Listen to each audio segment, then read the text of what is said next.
pleading of those great big eyes.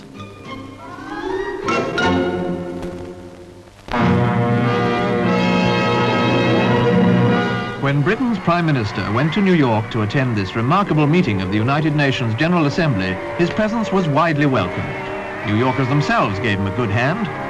Mr. Macmillan was soon in conversation with President Eisenhower. Together, they reviewed the situation at the Assembly so far. They were in complete agreement as to the vital role of the United Nations, particularly in the Congo crisis, and the need to give full support to the Secretary General. They hoped for sober and constructive work, especially in the matter of disarmament. This was a breakfast-time meeting in Ike's suite in the Waldorf-Astoria. Another meeting of the premiers was with Colonel Nasser, President of the United Arab Republic. They had a meeting that lasted about half an hour, and the atmosphere was reported to be friendly. This was the first time that President Nasser and Mr. Macmillan had met and conferred, and the first top-level meeting of the kind since 1956. It was agreed to make a start in overcoming old suspicions and improving relations between the two countries. The Premier was warmly received in the Assembly when he came to address it, and Mr. Khrushchev already seemed eager to pounce. Nevertheless, whatever its difficulties and perhaps shortcomings, the United Nations is the best, indeed the only organization which we have available.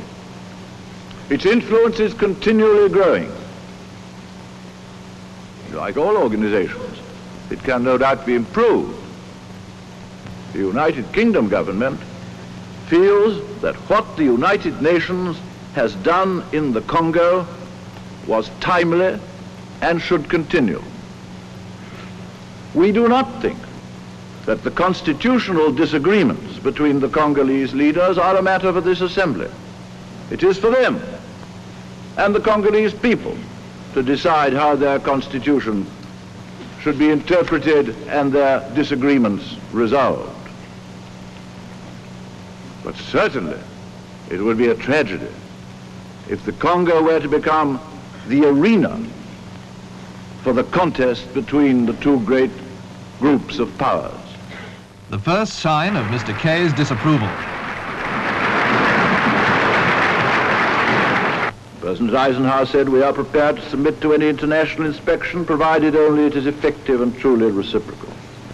Mr. Diefenbaker said, "Canada is prepared to make available for international inspection and control any part of the Canadian Arctic territory in exchange for a comparable concession on the part of the USSR.